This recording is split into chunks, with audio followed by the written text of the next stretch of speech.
Good afternoon, ladies and gentlemen, and warm and hearty welcome to the panel members. Quite an interesting topic for us to debate is the leveraging technology for sustainable supply chain.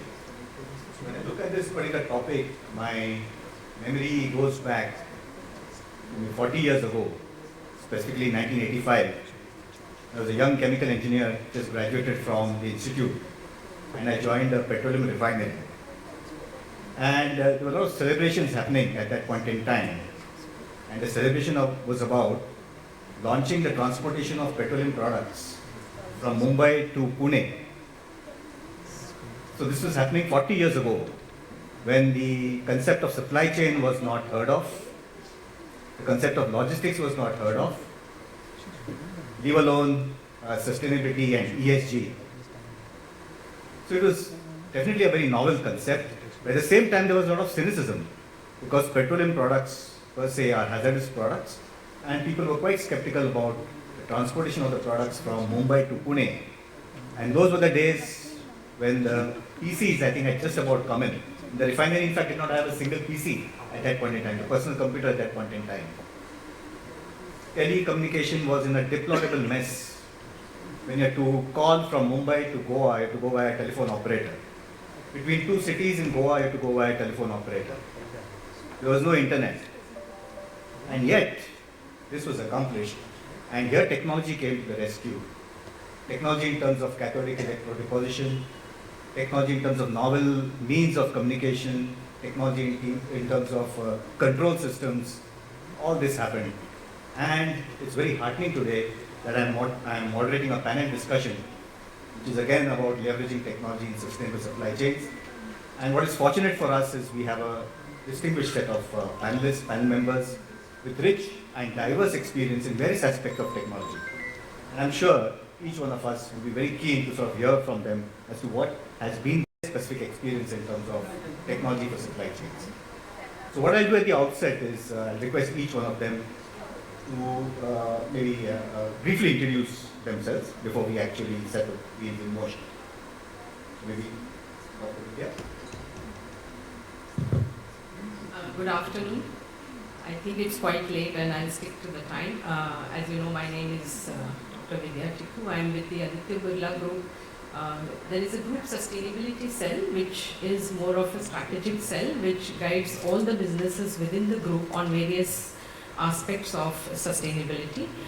So I am responsible there to build the Aditya Birla Group Sustainable Business Framework. And right now the more focus is on creating the strategy sustainability 3.0, as we want to call about, and looking at implementation of sustainability needs within supply chains of all our businesses and the human rights management. Thank you. Good afternoon, everybody. I'm Changu Dalal, and I'm the CEO and co-founder of a digital and advisory ESG platform called Gaviva. I founded this along with my co-founder Shailesh Haribhakti, whom you all heard in the morning as well. We worked over the last 3 years with many companies in this different parts of industries, and I hope to share that experience. And to some additional context about myself, before starting the ESG startup journey, I was an industry captain like yourselves. I had the opportunity to run a few companies as an MD of listed as well as unlisted companies. So I've seen both sides of the table and hope to share that with you between now and lunch whenever you guys get it.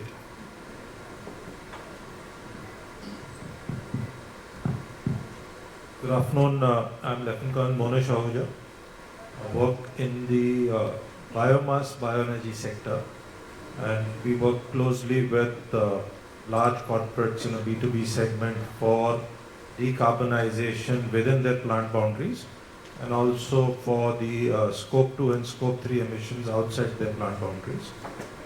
I'm also presently chairing multiple industry bodies as a founder chairman or elected president, where we work closely with the MSME sector and the decentralized renewable energy networks across India.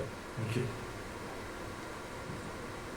Hello everyone, good afternoon. I'm Nishta and I take care of sustainability and ESG for Suzlon at group level.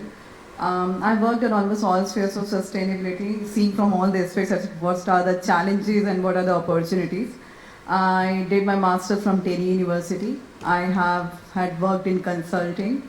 I also worked in the TIC bodies, more on the testing, inspection, certification, what sustainability means for them, what are the sort of certification business have been associated with Bureau Veritas, wherein I was leading sustainability practice for South Asia region. Beforehand, I have also worked in Tufsur, South Asia, wherein I was working for Asia, Middle East and Africa market. Regarding consulting, I've also worked in AECOM India, and previously I have worked in a private equity firm called Investcorp, which is based in Bahrain. And my industry long back when it was all red category, I worked in Reliance Power. So that has been my backdrop so far. And at the moment with Suzlon, the company wherein I'm associated with, in fact for them sustainability is a business model. So they already started off with a vision of powering a green tomorrow. So the world, the way they know them, like 29 years back, means they started with renewables when it was quite a quite a recent phenomenon. It was something which was not known to the world what wind power is all about, what sustainability means for the business.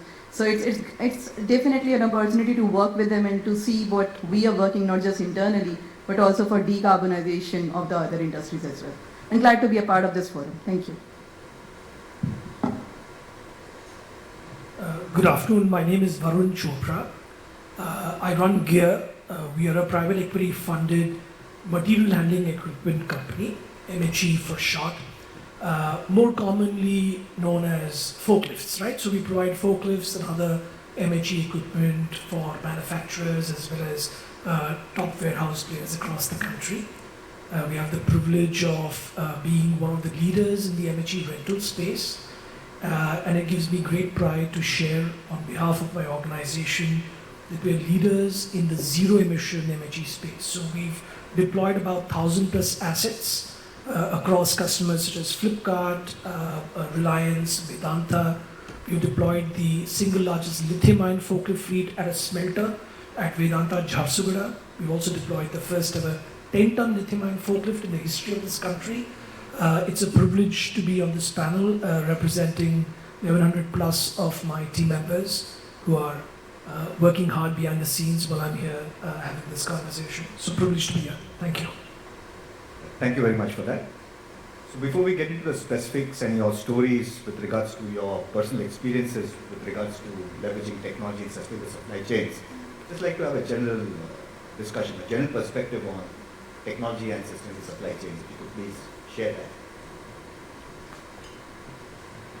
I'd like to give just a couple of examples since I come, I think, more from an industry perspective, but not one particular industry since I'm coming from the group. In case of supply chain, there are multiple technologies, different types of our businesses have implemented. There is blockchain that is used to include certain of those tracers within the wood that is harvested and then which goes into making pulp and fiber. Helps in the supply chain tracing of chain of custody, and also for the certification of the final pulp or fiber that is made, which complies that it is FSC certified. So how do we do that? So we have used the blockchain tracers in that part of our business. There is real-time monitoring on workplace environment, which you can say also can minimize occupational health issues.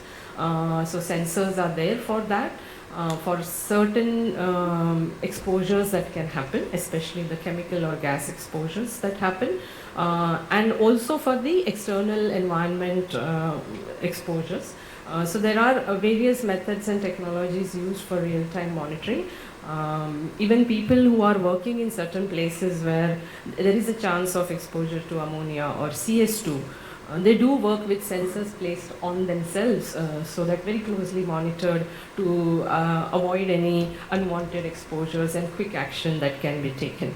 And of course, for scalability and flexibility, to understand what is happening within the supply chain, we have recently gone ahead with a common platform across the group for assessing our suppliers on their sustainability performance.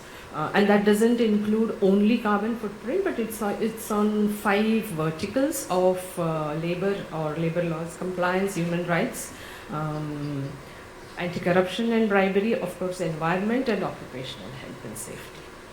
So I would stop here on the technology. Thanks.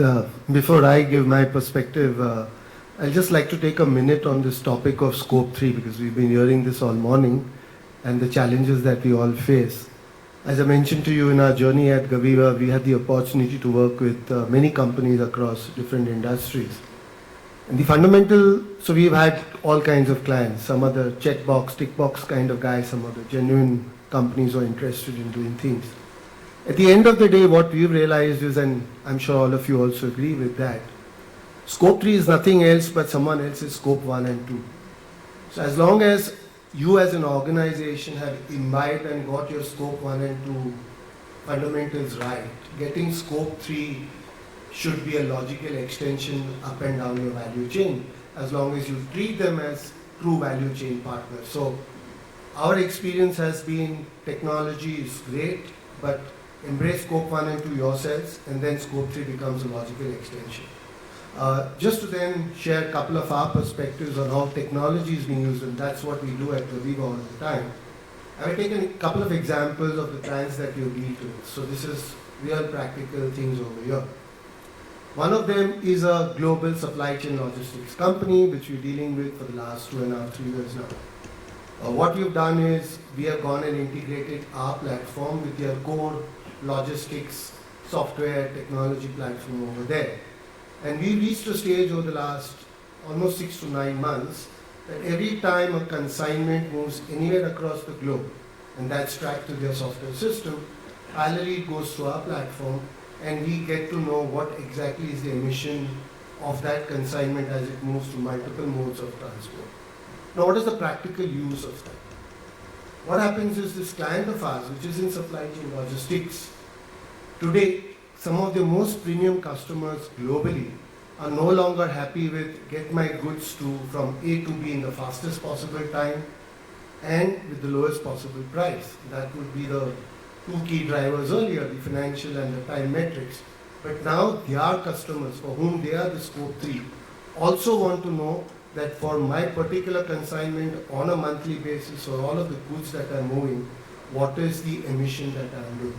So this is a clear example of how one of our clients has deeply integrated technology which Gaviva provides into their own platform, but tracking every consignment across multiple modes across the globe and giving you real-time Scope 3. Now the outcome and requirement of that is what we hear from this customer is that unless they do that, their business going forward would be at risk. Because this is a parameter which their customers are going to demand of them. Another example I can give you is we've been working with a company out of Gujarat which makes engineering products. About 70% of what they make gets exported. And we've helped them digitize their entire carbon footprint, gone down to the product level as well. Someone mentioned CBAM this afternoon. We saw it in practice where as late as Jan or Feb, one of these companies' key buyers, again I'm talking Scope 3 to a global buyer here. So this company has this buyer in Europe who's been buying their goods. They make components out of steel. Very good buyer, been with them for last 10 years. This February, March, they had a consignment of about $3.5 million ready to be shipped. Buyer said, please stop. Product is great, price is good, but I need a product level carbon certificate of what you're shipping. Not only that, going forward, I would also need from you a net zero roadmap and so on and so forth. Now what I'm trying to bring across is, this is real, this is here and now, and technology, which has been used by these two companies, is helping them capture markets or even sustain some of their existing customers. I'll give you one last example of tech in action and how it helps. So in Siddharth's very interesting presentation, where are you, Siddharth? I think he stepped out. One of the examples he gave was of 3M. Now right here in India, we've been working with a company in the healthcare diagnostic space, and over a period of 1 year, we helped them track their different types of waste on a real-time basis. The next analysis which we could help them do was to find out what was their waste intensity per rupee of turnover that they generated. just happened that peer data was available and their waste intensity was much higher than their peers. And as you saw in Siddharth's slide, waste doesn't start as waste, it starts as good material. Now obviously when you've digitalized and figured that your waste intensity is higher than your peers, there's something wrong in your processes, in your practices. You go to the next level. Across different locations, again, this was different. So there was low-hanging fruit for a company to see how can I imbibe best practices across and then check along my peers, etc. Bottom line, in a short period of 6 months, this company, CEO downwards, MD downwards, promoter-led company, completely focused on their waste management practices, which came from a ESG approach, digitalization approach, and they had a great impact on their revenue and bottom line. I'll just pause here and we'll keep going. So, philosophy for ESG, energy, sustainability, while technology should be used, keep it at the KISS philosophy. Keep it sweet and simple. Actionable, doable, and within your scope 1 and externally scope 2, scope 3. So I'll give you some statistics on energy. India is more than 85% importer of energy. And there's a statistical number which gets published which is called as the EROI, energy ROI. And the present energy ROI number has moved from 1:6 to 2:5. And that means for 5 barrel equivalent of crude product that we use, and each one of us does that, there is 2 barrel equivalent of crude which is used for it to reach us. That's scope 3. And our product consumption is continuously going to increase because our energy requirements are going to increase around the energy spectrum. And the crude, the coal, the gas that we are taking out from the Earth's crust is going to become more and more energy intensive, and this 2:5 is moving towards 3:4. And hence, whatever we might wanting to do in the scope 1, scope 2 reduction and scope 3 reduction, we are still going to be inefficient. So in the overall paradigm, what the Honorable Prime Minister says, vocal for local, let's start having our sphere of influence to be smaller and smaller. And in doing that, in effect, you would reduce your scope 3 and your scope 1 and scope 2 within your plant boundaries. And thereby the supply chain management, where our dependency is more external, starts need to becoming more internal within our Indian subcontinent boundaries. And that in itself is a tangible shift we need to make. Long term, it's not going to happen short term, but consciously that needs to be done. The second part is, what is easy and a low-hanging fruit, automatically the organizations will take it up first and start publishing it. But we need to look at the larger elephant in the room. And electricity was one of the subjects which was spoken about. It's only 18% of our energy consumption. We are at 200 gigawatt electric. We will go to 500 gigawatt electric. But we are still at 22% of our energy requirement. So all that we are doing and we are harping about is only moving the needle to 20%. So we need to shift our focus to the larger problem and bring that solution in a simple manner and start implementing. Now, there are multiple more cases where we can have examples. Somebody mentioned about tree plantation and carbon sink. We are the largest Hindu population in the world. While we are planting trees, 1 crore trees planted per day, with every human death, Hindu death, we cut 2 trees in India in an unsustainable number. And it's only increasing. So we are not moving away from social practices towards sustainable practices. And we continue to burn 2 trees per Hindu cremation that we do. And society is not willing or not going to accept it unless you provide alternatives. I can give you a specific example there. Aurangabad city in Maharashtra, in the last 3 years, we have removed wood from cremation in entire Aurangabad city. 93% of cremation in Aurangabad happens on sustainable biomass briquettes. Society has accepted it. And wood is not used in cremation anymore. And if that's a societal change model which can work on a commercial level, we make money out of it. The municipal corporation used to pay 5,000 rupees per cremation. Today it is done at 3,000 rupees per cremation. So government saves money out of it. And this is where the simple practices of sustainability. So we are giving carbon credits under Mission Life for planting a tree. What about carbon credits for a sustainable cremation where 2 trees are not getting cut?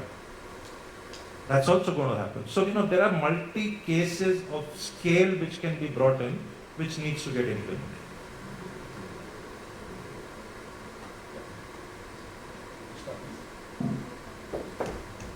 I would just like to add on to what you said. Why can't we think about embedding sustainability in the supply chain, thinking from a perspective of having a risk management framework? Because there are a lot of things that, what we are seeing is that it's not something an additional scope to be done. Why we need to do that? First, to have traceability from where my supplier is providing goods and services. Maybe not for the certification, but maybe to ensure that whatever you are getting is from an area wherein you don't have any conflict, wherein you could be risk-free. So there is something called Conflict of Minerals Act. Are we really getting in over there? Or are we only aligning towards BRSR commitments? So that's something, a grey area that we need to explore. Are we working only on suppliers which are indigenous? Or are we having a framework to capture the risks which are there in other countries as well? You have a lot of overseas suppliers. Are you monitoring risk for them as well? I'll give you one simple example. These days, when you talk about solar, renewable, being in the renewable industry, I can give you one example of what's happening with the solar players right now. So in China, there are a lot of pockets which are identified wherein there are social risks. And with the technology which is available, so it's available with the lenders at a click of button. These are the areas where are human rights issues. These are the areas where are a lot of environmental concerns in UAE. So they are seeing that their suppliers must be providing from these areas. Now they have been asked to do a human rights assessment, to do a due diligence of your suppliers and submit this report to your investor. Till the time you don't submit this report to your investor, they are not going to invest further. Now they are in a fix. Solar industry is totally buying wafers, cell, modules from China. And we know 70 to 80% of these suppliers, they are sitting in those areas which are high risk areas. So how do we mitigate that? It wasn't available earlier. It was just a tick mark exercise. If I tell you what used to happen in the name of sustainability for suppliers, it was just a tick mark stuff. Supplier code of conduct, tick, done. You have your ESG commitments. Are they doing it? Just having a few questionnaires saying that do you have a, whether are you monitoring your water consumption or are you working on, just recording mechanism, that will not help. You have your own commitment. India has a commitment to achieve net zero. Do we really think that we can get into net zero, into our own commitments, or towards the product circularity, getting on these ambitions long term without having a supplier in over there? It's of course like what we said earlier, that 70 to 80% is coming under scope 3.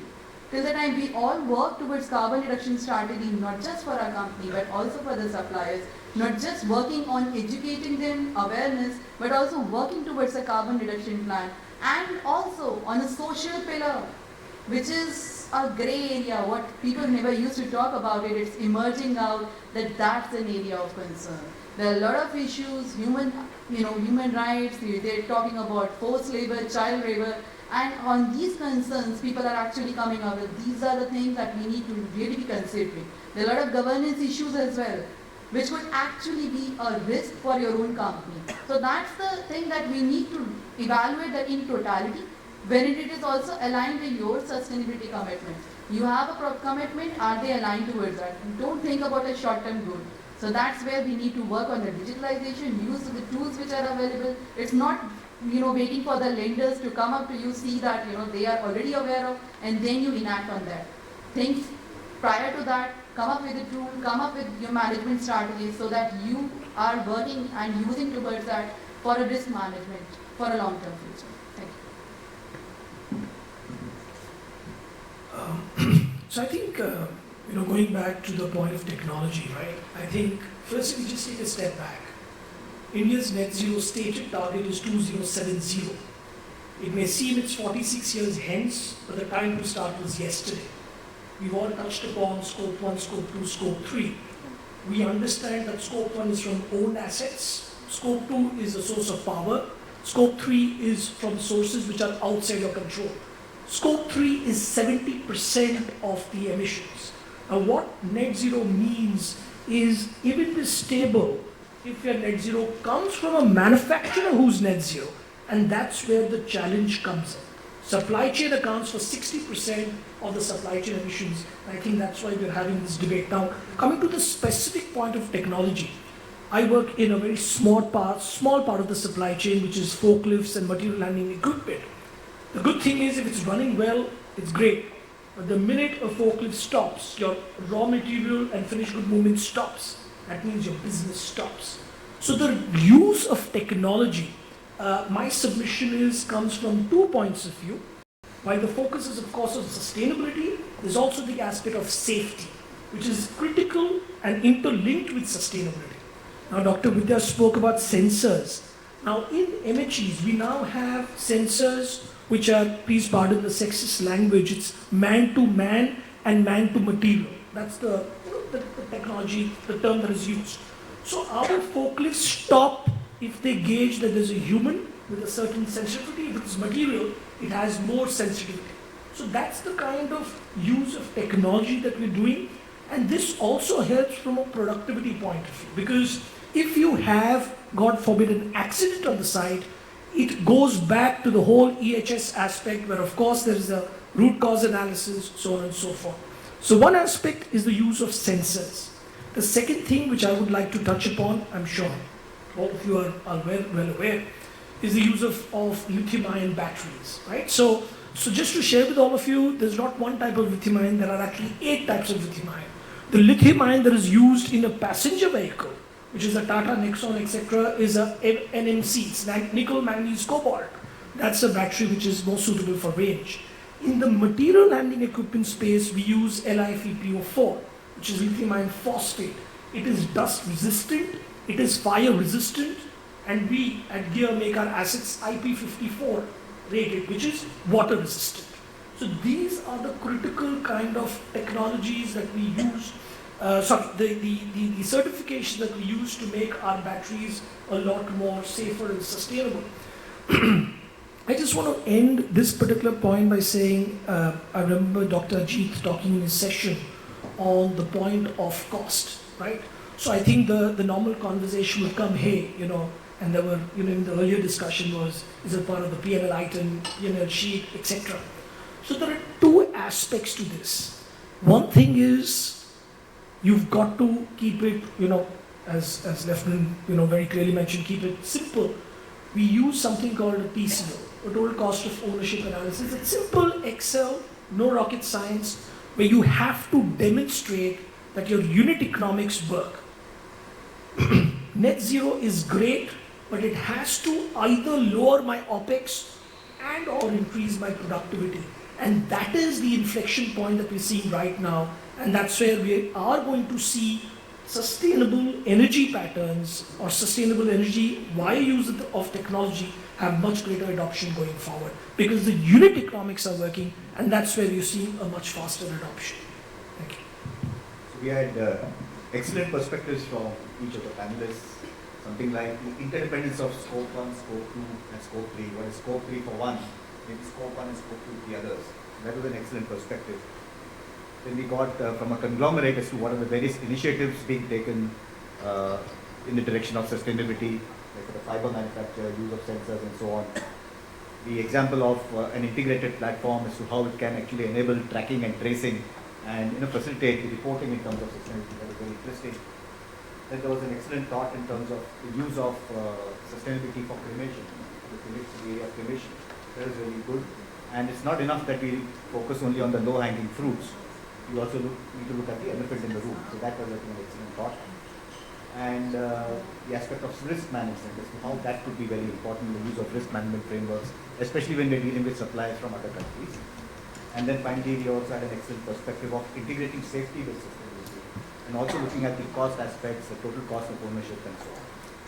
So, considering each of these success stories, I'm sure each of these examples must have gone through a series of challenges. And that's what I'm sure the audience would like to understand, is what the challenges that you went through during the course of this success story. So each one of you could please share your perspectives on the challenges. I think I suggest we start with Varunji in this case for a change. No, I love to talk, so that's a bit risky, but okay. See, I think first and foremost is understanding the mindset of who you're talking to. Second, which I touched upon, which is we can talk about net zero and decarbonization till the cows come home. It has to make unit economic sense. So what we've done at Gear is, and we've now had the privilege of deploying about 1,000 plus assets in the country on zero emissions. We've had multiple engagements with several, not just management teams. So what we've done is we've taken a top-down and a bottom-up approach, which is basically engage the maintenance teams who are actually using the assets. So we've tried to understand from them, we've taken data from them. So just to give you a small sense, if I look at a diesel asset, okay, an IC-driven diesel forklift, 3-ton forklift, it uses about 2.5 liters of diesel per hour, which is 250 rupees. If I'm doing a 3-shift operation, which is 24 hours, I'm actually talking about 250 to 2,000, 6,000 rupees a day. 26-day operation, some are 30-day operation, we're talking about between 1.6 to 1.8 lakh rupees a month purely on diesel cost. And some of my very experienced colleagues in this room would know the other challenge with diesel is the aspect of chori. It's difficult to track how much are you actually using. So you're clearly saving 1.6 to 1.8 lakh rupees a month purely on diesel cost. And then when you layer this on, the second aspect is, and this is when a lead acid battery comes into play. So one is the diesel aspect. If you look at the total installed base of MHEs in the country, the biggest installed base would be lead acid batteries. Lead acid batteries, the single biggest cost differential is that a lead acid battery consumes 30% more power than a lithium-ion asset. But that cost is hidden in your factory overheads. So unless you have a separate meter for checking your battery power consumption, you will not be able to get that cost. So we've actually gone to that level of detail with the maintenance teams. Then we've gone to the logistics supply chain teams, then to the procurement teams to explain to them that, hey, this is not some, we're just not putting in some numbers in and trying to give you a rosy picture. And we then followed it, Dr. Raj, with giving a demo of the asset. I've got demo assets on lithium-ion where I request my customers, please use them and see the benefits for yourself. Track the data, see how it performs, and last but not the least, on lithium-ion, a lead acid battery takes 8 hours to charge. A lithium-ion asset takes 2 hours to charge, and it's opportunity charging. It's like a mobile phone. And those of my colleagues who will be familiar with lead acid batteries, you have to charge it when it depletes to 10% of the battery charging. Otherwise, you lose a cycle. Lead acid battery has a life of 1,200 to 1,500 cycles. Lithium-ion battery has a life of 10,000 hours plus. So these are some of the benefits, but I think the crux, Dr. Raj, is that we've broken it down into very easy to understand factual-based assessments, demonstrated the unit economic benefits to our customers, and that's where we've seen the adoption of this technology of lithium-ion. It's still very early days. We've got a very long way to go. Thank you. Sorry for taking a lot of time. Okay, before I talk on this aspect, let me first tell you about the backdrop of how the challenges, what sort of challenges we are facing. So since I represent Suzlon, in Suzlon, what you see, the final product is, of course, a wind turbine, right? But we work on concept to commissioning model. When we say concept to commissioning, what you see, how land procurement is done, how the wind and resource assessment is done for site selection, everything is under our purview. EPC is something what we are doing. We are also there in manufacturing. We have 12 plants which are there for manufacturing. We have even our forging and foundry plants. We are working on EPC, and then the final output what you see is O&M. So the sort of challenges, they are like huge. It's something wherein we are working with the biggest of the suppliers. So we have, let's say steel coming in from JSW, we have JSPL, the biggest of the people who are working on supply chain sustainability or within their own domain on sustainability. Getting data, aligning with them is definitely not a challenge, right? There are the biggest of the suppliers which are working on disclosures on EcoVadis platform, which is considered to be like a potential tool, how exactly you can display where you are in the journey, what you're working on your carbon reduction strategy, apart from the other ESG parameters. For that everything is sorted. But when we talk about the local suppliers, right, you need something which is quite local, and the suppliers, they are not providing anything to you. And you also need to ensure that your procurement is being done not at the cost of sustainability, right? So this is where the real challenge is. And we are working even on that dimension. So when we were listening on, the things like awareness session, we are educating our suppliers, of course. We're sitting with them. Now the first question is, if you actually talk to anyone, you'll find out who will incur the cost, right? We are the one who are actually incurring the cost on behalf of them, so that we align them to not just to our expectations, but also show them a roadmap as to what you have benefited in, let's say, in the coming years, in the last 1 year, what you have earned out of it. So we keep on evaluating and monitoring our suppliers. So our supplier assessment goes beyond what is just meant for disclosures. It is not done for something on the regulatory part of it. It started long back, even before German Supply Chain Act or anything got triggered. So we were working on it internally to see that our commitments are also embedded by the suppliers or not. That's one. Number two, we keep working on upliftment of the suppliers where they are lagging.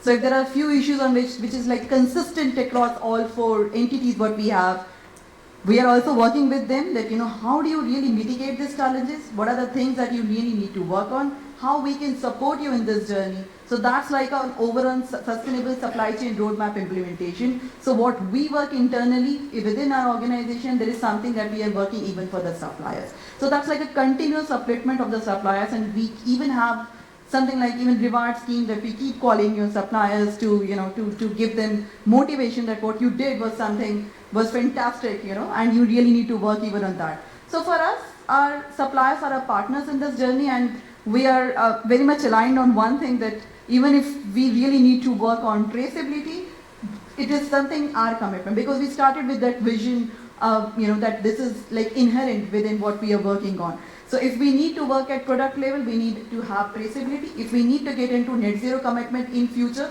that will be done with a thorough strategy. It will not be done to reflect to the external world that this is where we are, but it will be done with a thorough strategy when our suppliers are also, performing with us. When we talk about circularity, we are working with them as to where we are. If we need to have a thorough circular model, where our suppliers are going to support us. So we work with them on and off to see to it that there is a consistent mechanism, and to not just to report where exactly we are standing on the supplier, but there is a monitoring and evaluation framework so that year on year the performance is really more robust. So, for us, the supplier is the farmer. And, the largest community, agriculture being the largest platform base for our economy.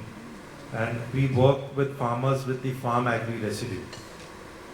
And you just imagine the mammoth challenge of working in 18 states in India, decentralized in local villages, local leaders, local politicians, controlling the farmer base. And to get ESG moving there is in itself a task. And how would it happen in an absolutely unorganized sector of decentralized renewable energy to become corporatized, to become sustainable, and to continue to keep growing in that curve? It's not going to happen in a day or two. It is going to take decades to happen, with everyday improvements to be there. So my company fortunately has a lot of FDI investment around the globe, and one of the large oil majors is invested, and before the investment they said, fantastic model, but you'll never be able to pass the EHSG curve, and hence we will not be able to invest. And my question to the business leader there was, what does it entail? And then they gave me name of top global consultants, and they said, you could talk to any one of them. And they gave me a big laundry list of what it entails. Most of the people here would know. And I said, very good. And I said, now what? Said, we will, guide you how to do it. I said, very good. I said, who will do it? He said, you. So I said, I know what is to be done. I come from an ethos of redundancy, fail-safe. I come from a learning where the first thing which as a military leader I am taught to do is save life. The first thing I am taught it is me first and my men later.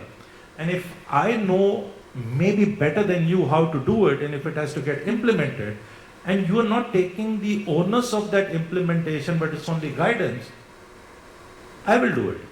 So I went to my board and I said, here is a crore rupees that has to be spent, but nothing is going to happen on the ground. And give me 50 lakhs and allow me to do it.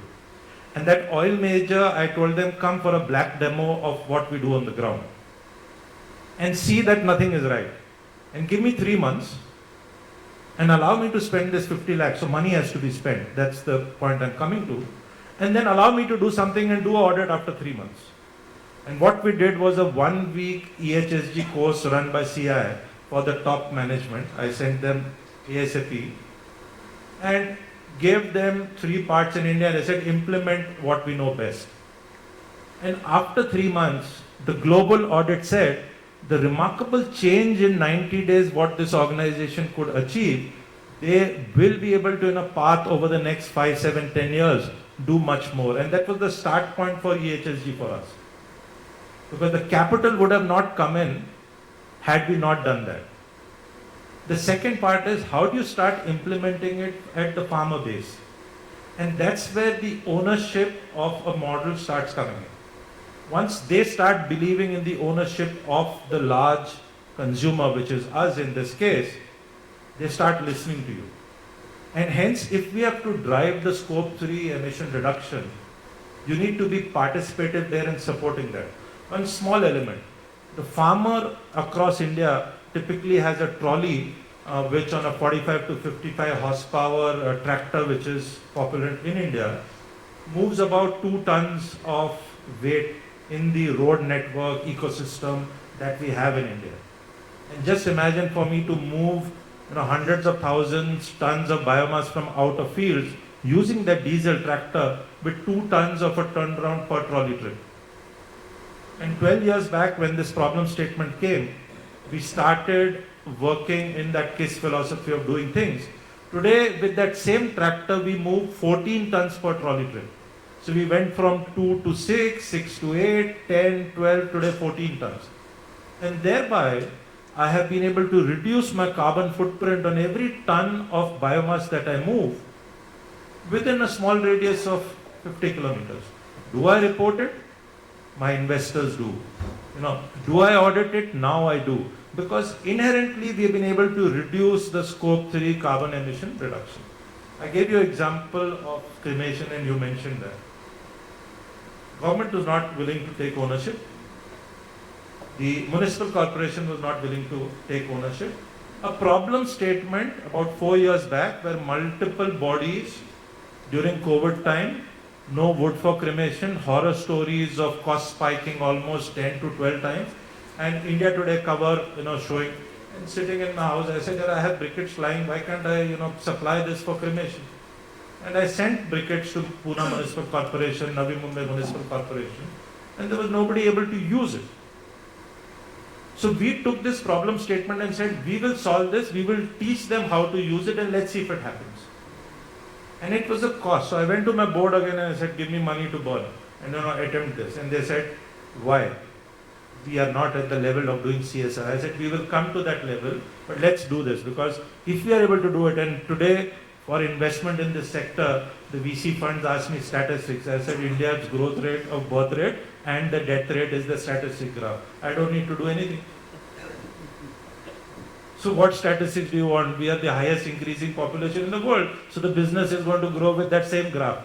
Put a red line and put a yellow line and we are growing. So we started with Aurangabad because the municipal commissioner there, a young guy, was willing to do something in a sustainable way. And in 3 years, 93% of city has changed. I got called in by the Prime Minister's office. The Cabinet Minister, Environment and Forest called me on WhatsApp and he said, come and meet me.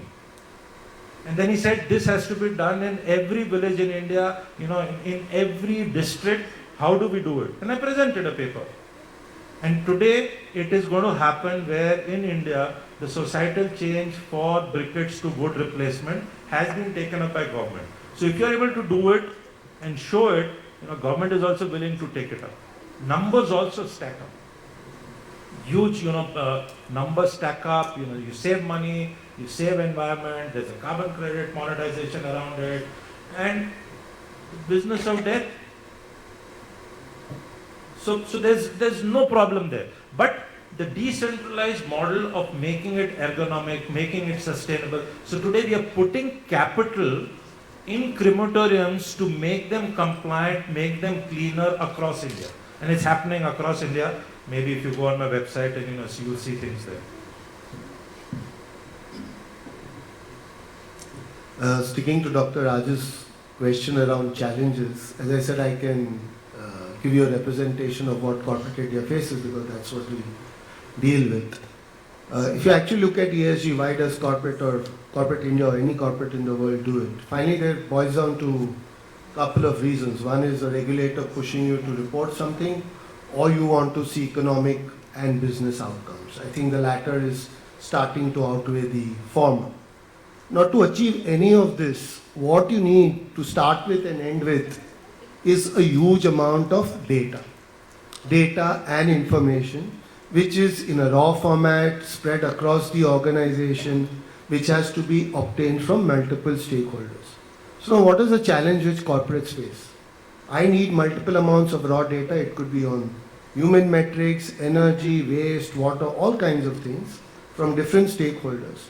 Now all of these people, whether it's the operations person, HR person, whoever you go to, procurement, they already have their stretched day jobs. And now you're giving them one more KRA, one more responsibility, कि भाई हमको ये भी data चाहिए.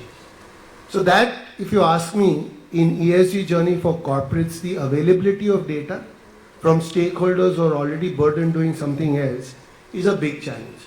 So how do we solve that? Obviously, digitalization, technology can solve that, but that technology, that digitalization has to be made simple enough so that it doesn't become a burden for people who are already doing some other day job.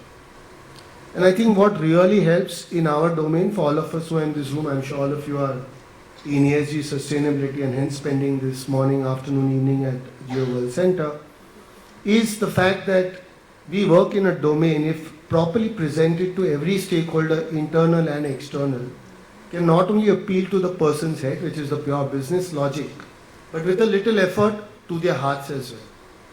So I would say, in a nutshell, the challenge is about getting data from stakeholders, internal and external, and bit of persuasion, inclusiveness, collaboration, which we've been talking all morning, by appealing to both heads and hearts of stakeholders with proper technology can really help them.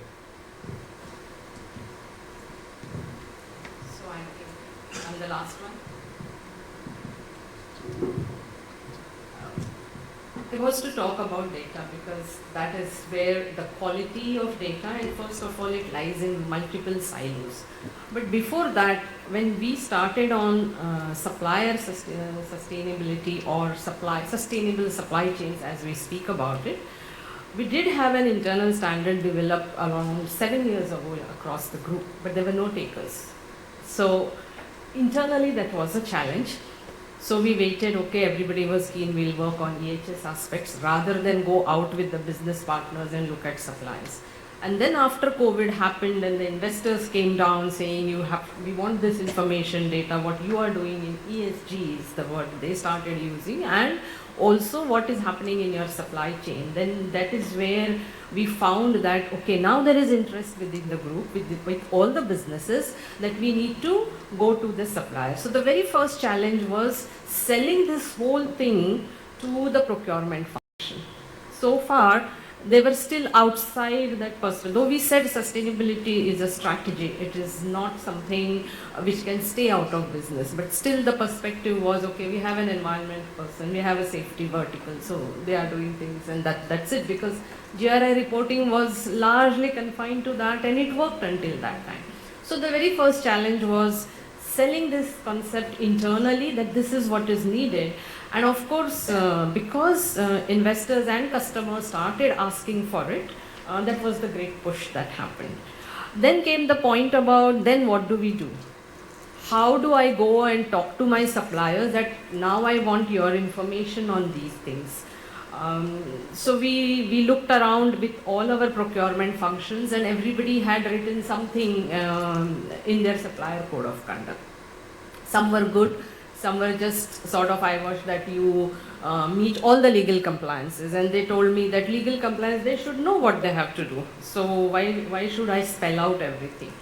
Eventually, unanimously, all procurement heads of around large 17 businesses agreed that no, we should have a common one across, and if there is something specific that a particular business wants to add on, please give us that liberty. So we did work around 9 months because it was a very engaging project that we did, and we came out with a group level supplier code of conduct. Then came the point that how do we implement and how do we get the information. First thing is that. So there were two angles. We need to create awareness, we need to share this with the suppliers, we need to explain to them what is the expectation and why of it. And then they would possibly give us the information or data that's required, their scope 1, 2, their labor practices, how they manage the wages and everything. So we said, okay, we need a tool. And almost last 12 months, we worked analyzing, evaluating about 18 to 20 different tools available in the market. Initially, when we started, there were individual tools for different things. Like if you want to manage or assess a contractor's and his performance on sustainability aspects, okay, we use this because our international business was doing that. On EHS, okay, we use EcoVadis. For geopolitical risk and getting that information, so I plan my logistics, okay, I use a different one. But today when I looked at it now, there are multiple options available in the market. But to this audience, there are two types, I would rather say. One is who give the rating, and others who don't give the rating. So we went ahead by saying we will go with those who don't give the rating. The simple reason being, the tools that give a rating to your supplier, there is very little scope of customization because they have already mapped their algorithms based on their parameters, and you can't change it. There were some who said I could do 1% change, but that wasn't working because and we were very keen that we want one tool across all businesses, across all geographies, that 36 countries that we are in. So we ended up saying that no rating for us. Each business can give a rating. They can have the liberty to say that ESG analysis or sustainability analysis, when we choose a supplier based on other parameters and sustainability, I'll start with giving 30% weightage and maybe or even lesser. So each business can have that liberty. Each business can add that I am into conflict minerals, so I want that question to be added when I get the information. So today we are at a place where we have found one tool where we can have the entire documentation, awareness sessions done on it, and it's in the nascent stage where we are starting to implement it. Now has come the challenges, how do you create awareness? Some businesses do supplier meet, talk to them, key suppliers do come at that point in time. But when you go to all the masses, and 70% of some of our business supply chain lies into the medium and small sectors. So how do you at least give the awareness? It's a huge mammoth task that you can't call them in a room and keep doing it, or rather send teams to them and start doing it. So we have looked at in the tool we can host self-learning. We are creating those modules now. At the stage where selecting vendors who will do it, and that helped me to see that okay, there is a lot of rather than simplistic PPTs converted to voiceover and e-learning modules, a lot of gamification done, etc., and creating small modules. So that's the task that we are on, which we can host on this same platform. And we will also have a data that which supplier has taken it, if they need further capacity building or hand holding, that can come out of it. So the challenges that we are trying to resolve and solve in this, So talent and skill, but still there is one big challenge that many of the smaller suppliers, they are resisting coming on it, saying, if I give you all the information where I am sourcing from or how I am doing or what percent of your business comes to my business percent, how much is from you, then you will start negotiating hard. So why should I give you this information? So that is one challenge, but then these are very case specific things that need to be dealt with. Thank you. I think it was great learning from each of the speakers in terms of the challenges that they faced. It's not only the challenges that they faced, how they doggedly persevered it and overcame these challenges. That's, I think, much appreciated.